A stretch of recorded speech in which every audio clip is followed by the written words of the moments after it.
What is up, buddies? It's Concert Buddy coming with you with a new video. I'm actually going to go back in time, back to the future.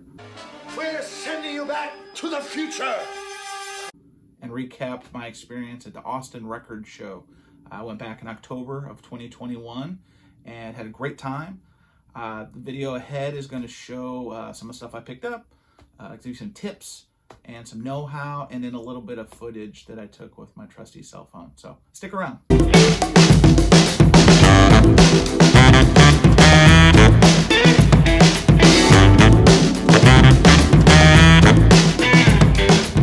Hey again, it's Concert Buddy. So, Austin Record Show, always been a bucket list thing for me in terms of my collection journey. And COVID and all the craziness in the last couple of years kind of put that, or at least on pause. But finally, things kind of lightened up a little bit last year to the point where I was able to, probably about the summer, start looking at the October show. The Austin Record Show has two shows, one in the spring, usually in May, and then one in the fall, usually in October. So I made plans to do the October show, which was on the 16th and 17th. It's usually on a weekend, a Saturday and Sunday.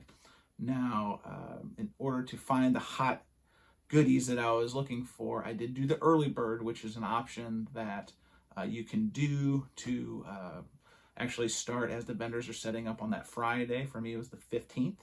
I think it's a difference of when I paid, the early bird was a $30 ticket for access on Friday.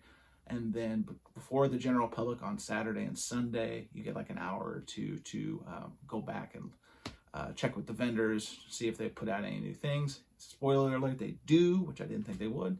But then for the general public, if you're not interested in that, you're just kind of like casually into vinyl, I think it was like a $5 bill, literally, to get you in for Saturday and Sunday. So it's a great deal. I will say, as I was getting ready to kind of do this video, I did see that the price went up for early bird. I believe it's $40. Shit. But I think it's money well spent, particularly because of the access that you get in advance of the general public. For me, my experience was I flew down on a Wednesday. Thursday, I spent hitting some local shops. So I went to places like Waterloo Records, which is very close in proximity to the I guess ACL Festival, which is also in the fall. Decent shop. You could tell that some of my fellow collectors were in town because it was rationed pretty good in terms of the used variety, in terms of what was available.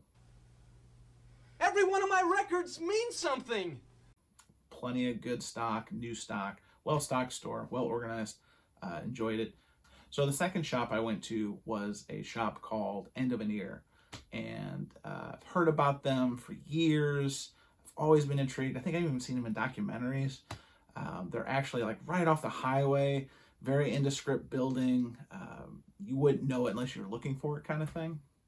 So when I stopped there, I actually ran into Alex Rodriguez, Record Safari. Hopefully maybe you guys have seen the documentary. It's a great documentary about record collecting. He curates for the Coachella Festival every year and opens like a record store on site. I think in the last year in LA started his own store called Record Safari. Anyway, long story short, I parked my car at End of an Ear.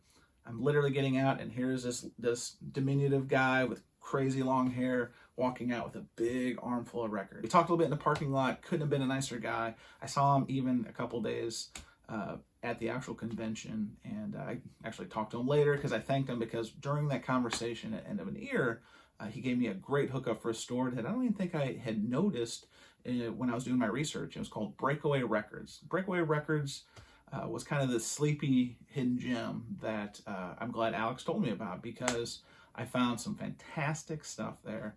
Breakaway blew me away with the selection, the organization, and I'm glad Alex told me about it. There was one store that I had a little extra time for called Piranha Records, which was a nice little store. Found a couple little sneaky sealed dead stock gems that I was happy to bring home with me. The last store I hit was actually kind of towards that last day. I went to a place called Antone's Records. I'd heard about it in passing, but it wasn't on my initial list. I only had so much time on that Thursday to check out shops, so I really kind of narrowed it down to 3 or any kind of stores in between. But back to Antone's Records, hit that up on the Sunday, And I was basically running on fumes from being on my feet all day through the record show, waiting for my flight, just kind of killing some time. I'm glad I stopped. It was a nice little store. I think even Quentin Tarantino has shopped there. I think I saw something on their social media post haste when I was checking out the store. And I picked up actually Lee Morgan's Sidewinder, Van Gelder pressing, that belonged to the University of Texas at Austin. It was like, I guess, their radio station copy. So the outer jacket beat to hell, but just for the nostalgia, the vinyl's in pretty good shape. I think I put it on when I came home and it sounded pretty good, but you know, it was just kind of like a really obscure pick. So those are the record stores I hit. Now I'm going to talk about the actual experience at the convention. To me, you got to have a strategy, and not just at this show, but record shows in general, right? And so in that, I told you about the early bird. Early bird, for me, it's kind of like, I wouldn't say front of the line, but it's more of you're paying for that early access, and I think it's a wise investment, particularly if you're hunting things that are very uncommon, obscure, very niche driven. I think it's a good investment. I did go early on the Saturday and Sunday, and did find that vendors who were there, already set up, already selling things, actually changed stock. They were evolving stock and had new things to find. One vendor that had a great layout. I know I went through pretty much every bin and crate that he had that Friday at Early Bird. I came early, no one was around. I went to his thing again and just kind of started feeling my way. And there were things that clearly were not there the day before, or else I would have bought them. I mean, great values, great things I don't see in St. Louis. So anyway, again, I highly recommend going the Early Bird route. Second thing I would talk about is kind of eyeball where you are, kind of learn the layout. They actually had a map of the, I guess, vendors. Not that maybe I was looking for any vendors in particular, but helped organize things. You could also kind of just, like I did, I just kind of did like a quick walk around, kind of got my lay of the land, if you will. As soon as I got through the door, there's already a long line waiting to get in. What I found when I came in was people already hitting some of those early vendors, which is prone to happen at the Early Bird. But I also found, and this is kind of a side tip, if you're doing a big show or any show in general, if you're somebody who has the assistance, the help to actually get a table and sell at the show yourself, I think that's a great strategy, because I did see several vendors shopping already, and I didn't know they were vendors until later when I actually saw them sitting at their tables. So I think if you're a vendor and you set up, it's almost like the pre-Early Bird, right? Like the general public, Joe Schmoes, pay for the Early Bird and go when Early Bird opens. But if you're a vendor selling at these shows, like they're already trading with each other before anybody even comes through that front door. Check out the big brain on Brad. Just kind of see where people are going. You don't want to go where the big moms are, but I will say, if you're doing the Early Bird, especially when you first go in, if you see a heavy concentration of people in one vendor's area, there's probably a reason for that. So if you can get in, the old saying, get in where you fit in. If you can find an area to dig with other people, I would highly recommend it, because usually, like moths to a flame, there's a reason that so many people, especially right off the bat, are going to select vendors, especially if you don't have an understanding. It's your first time at the show.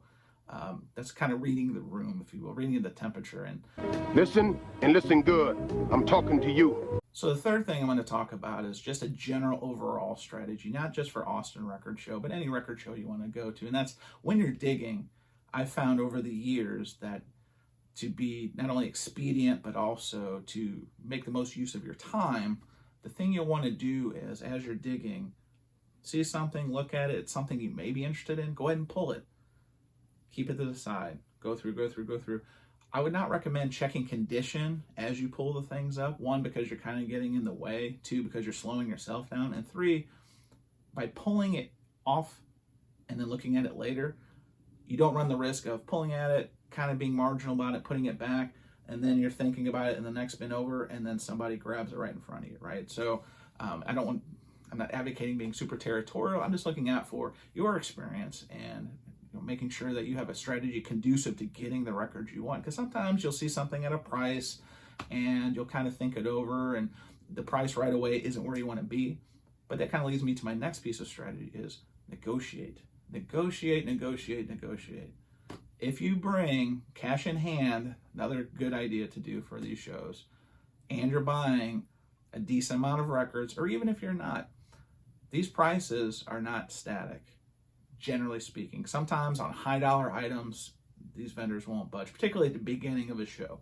If you're going at the end of a show and vendors don't want to haul back all that stuff, put all those crates back in their car and take them back, sometimes you can really get a great deal at that case. But by then, everything's picked through and it's kind of like the leftovers. Generally speaking, these vendors will work with you, and especially if you have cash in hand. Cash in hand is like the golden ticket in terms of negotiating. Now, some of these vendors do have Square, do have a means to process electronic payments, Venmo, etc. But what I would recommend is bringing some cash, having it on the ready, and being ready to deal, because the deals are there, trust me. Glad to hear it. Last part of the video, I'm going to be talking about what did I get? What are the goods? All right, first record I picked up was first pressing of Jet, Get Born. You can see that the vendor had it 35. Spoiler alert, did not pay 35. Again, getting something down from 35 to 30 to 25, it all adds up, because those $5 to $10 that you're saving on this buy, you may need on a buy from another vendor, right, if you're bundling or whatnot. So this was a record that I've never seen in St. Louis. I know there is a reissue, but for me, getting this for 30 bucks, couldn't pass it up. So the next record I am going to show you guys is a bootleg, and I generally don't, this is true, knock on wood, I generally don't dance in the bootleg category. But this year, being at the show in particular, I know they're not probably going to press this anytime soon. I could be wrong. I just know that the state of vinyl in 2022 is so chaotic. Pressing plants are bogged down. Major labels are trying to fight for space. Manufacturing capacities are limited. I just know that this one probably is not on the horizon. So this vendor wanted $45 for this orange vinyl bootleg. I got them down to $40. Again, only thing I bought from them, reasonable.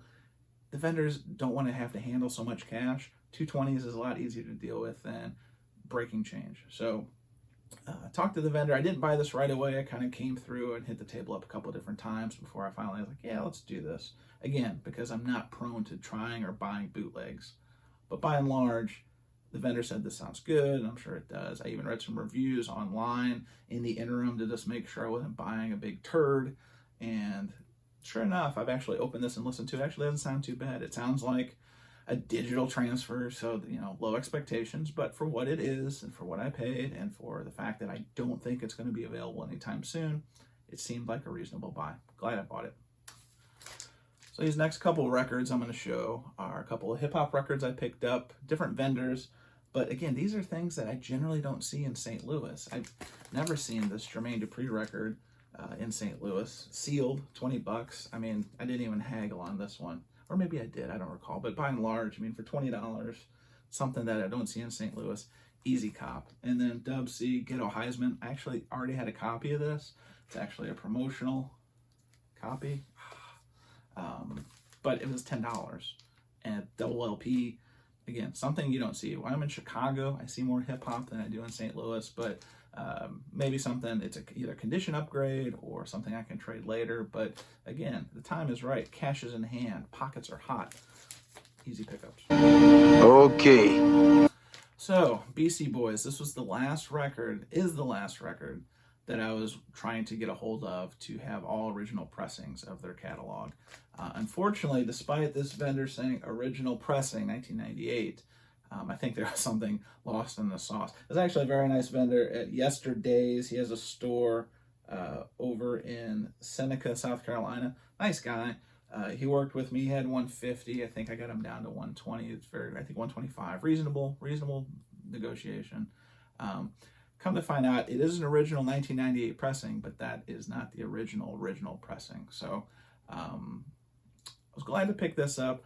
I have since picked up an original that I got at a very good price. Oh, gnarly! So I'll probably be looking to move this one on, but this one, for some reason, Check Your Head is really hard to find. I mean, compared to Hello Nasty or License to Ill or even Ill Communications, this one has been the one that's been the hardest to chase down. So regardless, when I found out it was a second pressing, you know, I bummed a little bit, but also like still I didn't have this. This was a hole in my collection. So glad to pick this up. And again, you don't know the power. I went from 150 down to 125 just with a conversation.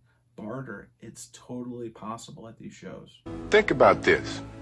All right, so the next couple of records I picked up were actually some MoFi, mobile fidelity pressings, things that I've never even seen in St. Louis. I've never even seen in my travels. But this goes back to what I was talking about before. This was a vendor who had set up on Friday, and I'd already gone through all his bins and felt pretty confident he had stuff on a like temporary wall. And I thought I knew what he had. I went back Saturday morning before the general public. He had this Los Lobos MoFi. $30. Yeah, I mean, I think that's probably what it was years ago when it came out. I mean, I can't pass that up. And then Aretha's Gold, I got this from another vendor. $40. I mean, this thing is going for over 100 easy. It was definitely on my want list. And I mean, I'm not saying that this is a convention that specializes in MoFis. I mean, it just depends what the vendors bring. But by and large, 2 MoFis. Wait, a third MoFi? Yeah, so this was from that same vendor, from the Los Lobos one. Allman Brothers Band. I didn't even know this was pressed by MoFi. And this was a record, I think I paid like $55 for this. So between that and the Los Lobos, $85. I think I did an $80 for both, kind of combo barter with that vendor. I wake up cool. Kind of went into the convention with a checklist, and the Aretha's Gold was actually kind of like on the deep end of the checklist, so I'm glad I picked it up. But you got to be ready to pounce because, you know, it's like American Pickers. I don't know if any of you guys watch that show. It is kind of partly the inspiration for me being really into vinyl and being really into used vinyl in particular. But by and large, Mike Wolf has that saying, like, if you've never seen it before, that's the time to strike. And it's true. And I've tried to you know, employ that adage in my collecting, particularly at shows or places when I'm out of town, shops I'm not accustomed to, that I'm not familiar with how quickly their inventory turns. So I got 3 MoFis below market price, well below Discogs price. And I mean, again, I wasn't anticipating finding stuff like this because MoFi in general is very hard to cop right now, but I was very blessed to be able to pull those back. Please don't brag. Only fools brag. Bragging just shows you can shoot off your big mouth. All right, so the last part of the haul I'm going to show you, I've got 2 records. One has been on my list for a while. Actually, both are on my list. Both are on my want list. One is a recent addition in the last, let's call it 2 years. And it was something that, you know, one thing about my collecting, I'm not really into reissues. If I can get OG first pressings, that's usually where I try to have my compass lead me. And I got a copy of The Miseducation of Lauryn Hill. Let me put that up. First pressing, sealed, as you can see, you know, in shrink, not even opened. When I open this, I'll be the first person to play it, which I'm really excited about.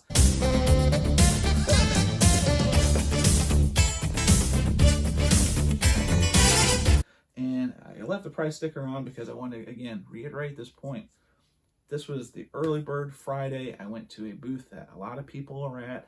Alex Rodriguez, Record Safari was there, digging in. So I knew that this particular vendor had the goods. And this was one of the records I saw. I had 110, scared me off. I wasn't really wanting to pay 110 because I know it's about a $100 record, right? Well, I pity the fool that makes that mistake. Kind of looked through the rest of his stuff. And then I circled back when kind of like he wasn't engaged in other conversations and other deals with other buyers. And I kind of was just like, hey, what's your lowest? Like, what's your pricing floor? That's something I'll say a lot. What's your pricing floor on this? And I think he came back with 95. I said, would you do 90? Done deal. Nice and easy. I give him 100. He gives me a 10. It's, again, the art of the deal. That's part of what like really fuels my cup when it comes to these kind of shows and just dealing in general in the vinyl community and used. Making these deals. I'm sure he made a nice little pickup on it. I made a nice pickup on it. Everybody's happy, right? So the last record I'm going to show you is the one that I was most excited about. So maybe some of you guys watching this have this record. This is the original Halloween soundtrack. Came out actually after the movie was released. I think the movie came out in 1978, and this came out a few years later. This has been on my list, and obviously the popularity of the remake movies has kind of driven the price of all the Halloween soundtracks. Halloween 1, Halloween 2, Halloween 3, Season of the Witch. I mean, these things easily go for $100, más o menos, more or less. But this one has always escaped me. I've seen it online. I've seen the second one online. I've even seen the Season of the Witch, the third one online. But I just haven't felt comfortable like going up to the $100 nether regions to add this to the collection. But kind of like what I was saying before, early bird's where it's at. This was a vendor that wasn't there on Friday, wasn't there on early bird Friday, but he was set up first thing or almost first thing Saturday morning. So again, had I just been lazy and be like, I'm gonna sleep in a little bit, I've already picked them over on Friday. There's the early bird on Saturday and Sunday. I've already seen it all. I hadn't seen it all. And so this vendor actually specialized in horror soundtracks and compilations.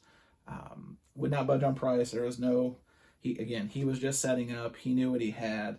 I tried to get him, like 90. He wouldn't even do 90. So had to pay 95 on this, but it's still in shrink, gem condition. Again, when you see the things that you want and you can get them at a reasonable price, and you can afford it, most importantly, like don't put this stuff on your credit card if you can avoid it. Like this is definitely something that you strategize your money on, but I'm not here to tell you how to spend your money. When people try to tell me things for my own good, it turns me off too. Cash in hand, ready to deal. This is the kind of stuff that you should and can pick up at these shows. And that's my Austin Record Show experience. What do you think? Have you thought about coming or going to the Austin Record Show? Has it been something on your list like it was mine? I don't know if I'll be going back soon, but I would definitely love to go back. I know some of my friends that I've talked to in the vinyl community, DJ Mel Yellow, shout out to you, pal, have talked about going. But by and large, highly recommend it. Great vendors, great selection, great experience in Austin. If you don't get the message, you will. Texas barbecue, chef's kiss. Fantastic stuff. Guys, thank you for watching this video. If you've made it this far, thank you. Would love to see your comments. Tell me what you think. Any kind of questions, I'm happy to answer them. And until the next video, just spin it. Well, well, well. How the turntables... Well, we out of time.